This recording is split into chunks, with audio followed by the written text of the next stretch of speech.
Puffin pals. Their names were Morag and Maggie, both 9 years old. They had become friends at infant school when they discovered they shared a birthday.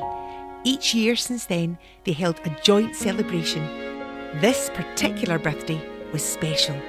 Both girls had wrapped presents for the other, giddy with the secret of what was inside. "You go first," Morag urged, handing over the carefully tied parcel. "No, you," Maggie insisted, pushing hers forward. They giggled, eyes sparkling, and tore through the wrapping together. A moment later, silence. Then laughter bubbled up from both of them as they held up identical Puffin brooches.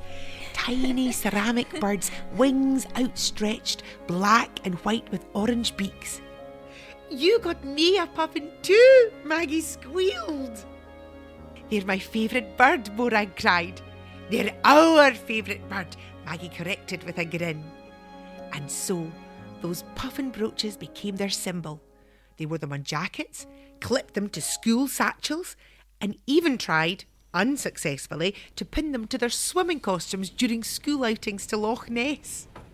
But when Maggie's father was offered a job in Newcastle, everything changed.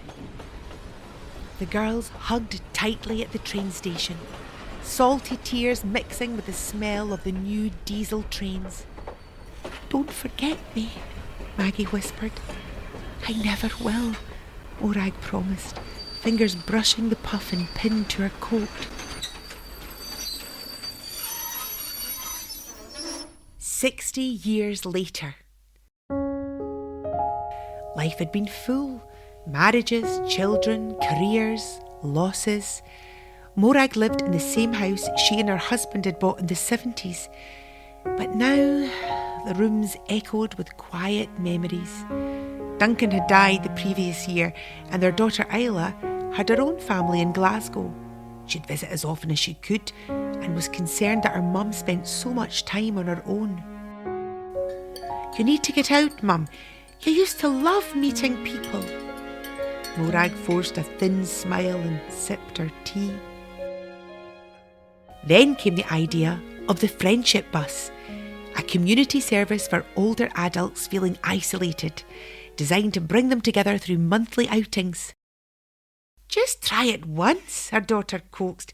"It's just a wee tour out to Rosemarkie with a bite to eat at the beach cafe." To please her daughter, Morag agreed, and Isla called the number to book her place. On Monday, the white minibus with an orange stripe and a painted smiley face on the bonnet rolled to a stop outside her house. Morag boarded and the driver helped her to get settled into a window seat. As the bus wound its way through the streets of Inverness, it stopped at each designated pickup point. The seats gradually filled with chatty passengers, some in pairs, some alone, many like Morag, uncertain at first but soon smiling.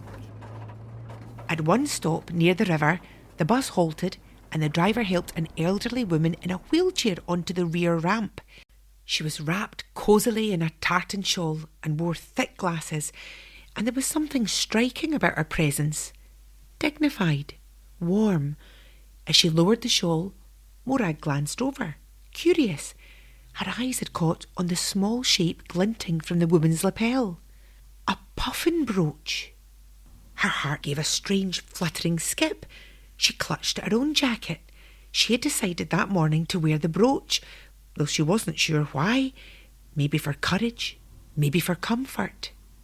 Now it seemed like fate. The woman in the wheelchair met Morag's gaze, eyes narrowing. A smile began to tug at the corners of her mouth. "I know this might sound mad," the woman said hesitantly, "but did you once live on Duncraig Street back in the 50s? Morag blinked, heart pounding. "Yes, you're not Maggie?" Maggie let out a laugh that trembled with emotion. "I didn't think I'd ever see you again." The bus had paused long enough for their quiet reunion to draw a few curious glances, but neither woman noticed. They reached out, hands clasping, years folding in on themselves like a well-loved letter. I moved back up last year, Maggie explained as the bus rolled on. After Donald passed, my daughter thought it'd be good to be near family. She's the one who found the friendship bus. Mine too, Morag smiled. Isla practically forced me. I wasn't sure about it at first, Maggie admitted, but it's been a blessing.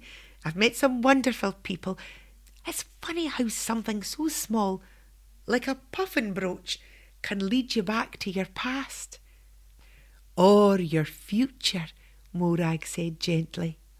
The rest of the journey was spent in joyful recollection of birthdays shared, brooches exchanged, hopscotch games and summers at the loch.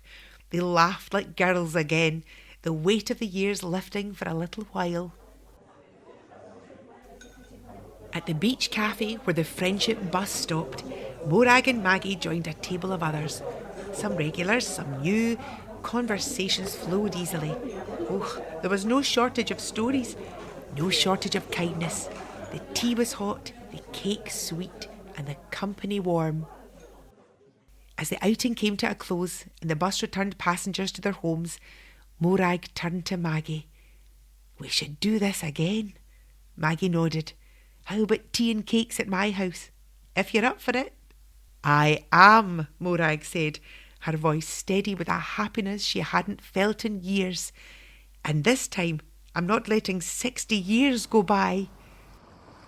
The bus rumbled through the streets of Inverness, carrying old friends, new friendships, and the promise that it's never too late for life to surprise you. And on two lapels, side by side, two puffin brooches gleamed in the fading light.